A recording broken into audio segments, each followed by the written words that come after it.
12 जनवरी 2026 की सुबह हमारे छोटे से कस्बे में एक अजीब सी खामोशी के साथ शुरू हुई।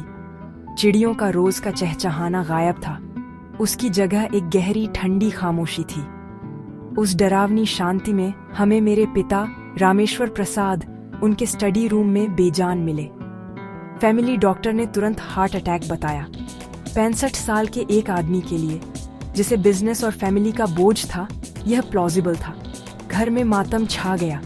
मेरी माँ बेसुध थी, मेरा भाई विक्रम शांत था और रिश्तेदार बिना सवाल किए डॉक्टर के फैसले को मान रहे थे। फिर भी जैसे ही मैंने शोक मनाने वालों को इकट्ठा होते देखा, मेरे अंदर एक बेचैनी होने लगी। मेरे पिता का चेहरा बहुत शांत था। कोई स्ट्रगल नहीं, कोई दर्द नहीं। मैं अपने शक को आवाज नहीं दे सका, इसलिए मैं ग्रीविंग बेटे अंशुल का रोल निभाता रहा, जबकि मेरे अंदर चुपचाप शक बढ़ता जा रहा था। सुबह की खामोशी एक झूठ थी और मैं उसके पीछे की सच्चाई को अनकवर करने के लिए मजबूर महसूस कर रहा था। फ्यूनरल के बाद के दिन रस्मों और कॉन्डोलेंसेस में ब्लर्ड हो गए। हर कोई अचानक हार्ट अटैक की कहानी दोहरा रहा था। विक्रम ने सब कुछ फ्लॉलेस तरीके से मैनेज किया, लेकिन मैं अंशुल इस फीलिंग से बाहर नहीं आ पा रहा था कि कुछ तो गलत था। छोटी छोटी डिटेल्स मुझे परेशान कर रही थी। एक आधा खाली पानी का गिलास जो मेरे पिता कभी नहीं छोड़ते थे, और उनके स्टडी रूम में एक हल्की कड़वी बादाम जैसी गंध। मैंने विक्रम के साथ अपनी कंसर्न्स शेयर करने की कोशिश की, लेकिन उसने उन्हें ग्रीफ इंड्यूस्ड पैरानोया कहकर डिसमिस कर दिया।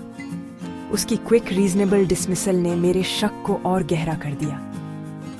वह मेरे सवालों को इतनी जल्दी क्यों बंद करना चाहता था? जितना ज्यादा उसने ऑफिशियल कहानी पर जोर दिया, उतना ही ज्यादा मुझे उस पर शक हुआ। मुझे लगा कि मैं जवाबों की अपनी इस क्वेस्ट में अकेला था। शक का बीज जड़ पकड़ चुका था। मेरे अपने परिवार पर मेरे ट्रस्ट को झड़ दे रहा था। मैं रहस्यों से भरे घर में एक अकेला डिटेक्टिव बन गया।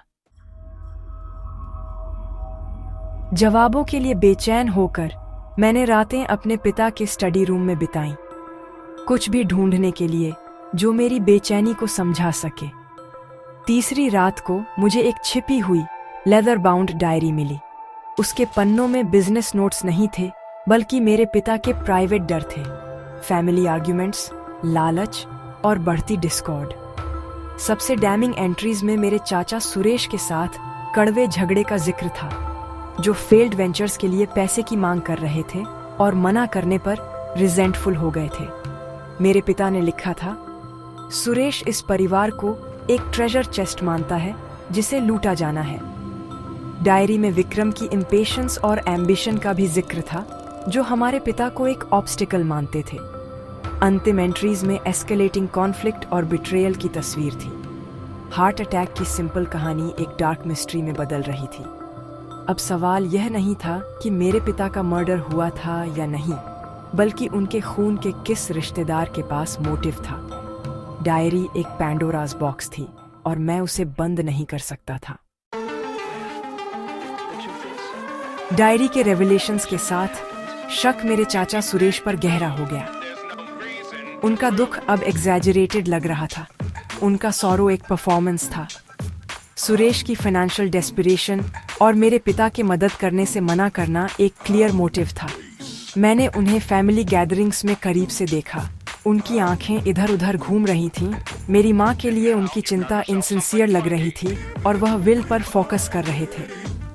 यह मानना आसान था कि विलेन मेरे चाचा थे, न कि हमारे इमीडिएट परिवार का कोई सदस्य।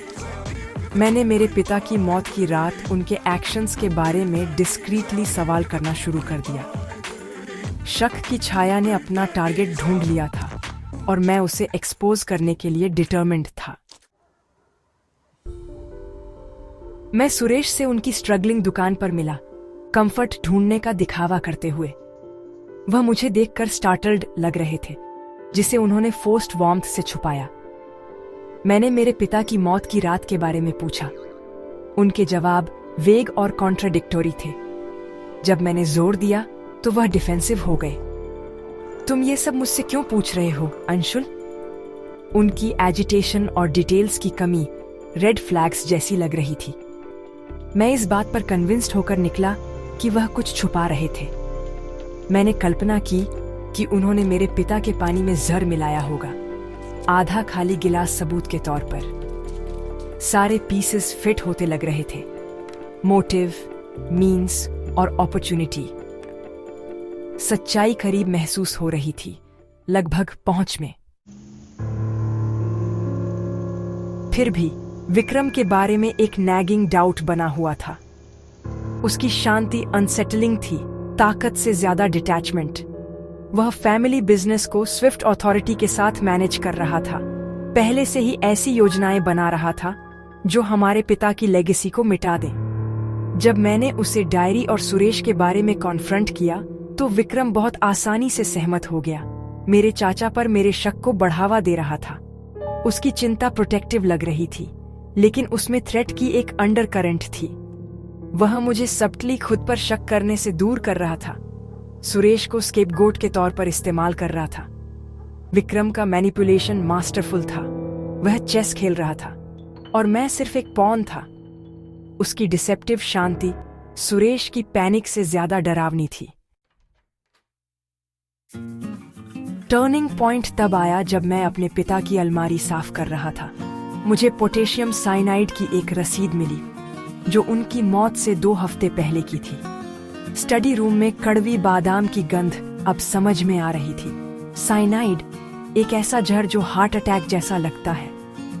रसीद पर सिग्नेचर जानी पहचानी थी, लेकिन सुरेश की नहीं। उसकी तुलना विक्रम की हैंडराइटिंग से करते हुए मैंने हॉरर के साथ महसूस किया। वे मैच करती थी। दुनिया घूम गई। मेरा भाई मेरे चाचा नहीं, कातिल था। विक्रम की शांति, मेरे डाउट्स को उसकी क्विक डिसमिसल, सुरेश पर ब्लेम डालने की उसकी ईगरनेस, सब कुछ फिट बैठ रहा था। उसने मुझे मैनिपुलेट किया था, मेरे ट्रस्ट का इस्तेमाल करके शक को खुद से दूर करने के लिए। बिट्रेयल एब्सोल्यूट था। मॉन्स्टर परिवार के किनारे पर नहीं था, वह उसके दिल में था।